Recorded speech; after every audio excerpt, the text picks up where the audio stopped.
Hello நண்பர்களே. இன்று குசால்நாகர் golden temple வந்துள்ளேன். கர்நாடக மாநிலத்தின் கோடகு மாவட்டத்தில் உள்ள பைலக்குப்பே என்பது தென்னிந்தியாவின் மிகப்பெரிய திபெத்திய அகதிகள் குடியேற்றமாகும். இங்கு திபெத்திய பண்பாடு, மதம் மற்றும் பாரம்பரியங்களை காப்பாற்றுவதற்காக பல மடாலயங்கள் நிறுவப்பட்டன. அதில் மிகவும் பிரபலமானதும் சுற்றுலா பயணிகளை ஈர்க்கும் இடமாக விளங்குவதும் நம்ரோலிங் மடாலயம், பொதுவாக தங்க கோயில் என்று அழைக்கப்படுகிறது.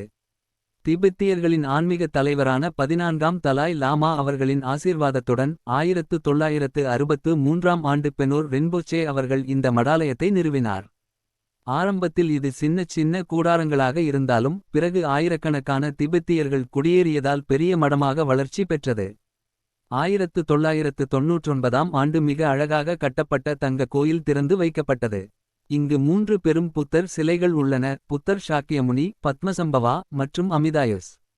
இவை தங்கம் பூசப்பட்டு சுமார் 60 அடி உயரம் கொண்டவை. பைலக்குப்பே தங்க கோயில் இன்று திபெத்திய புத்தமதத்தின் நயிங்மா மரபின் மிகப்பெரிய மடமாகும். இங்கு சுமார் 5000க்கும் மேற்பட்ட துறவிகள் கல்வி கற்கின்றனர். ஆண்டுதோறும் திபெத்திய திருவிழாக்கள், புத்தர் ஜெயந்தி போன்ற நிகழ்ச்சிகளில் ஆயிரக்கணக்கான பக்தர்கள், சுற்றுலா பயணிகள் பங்கேற்கின்றனர்.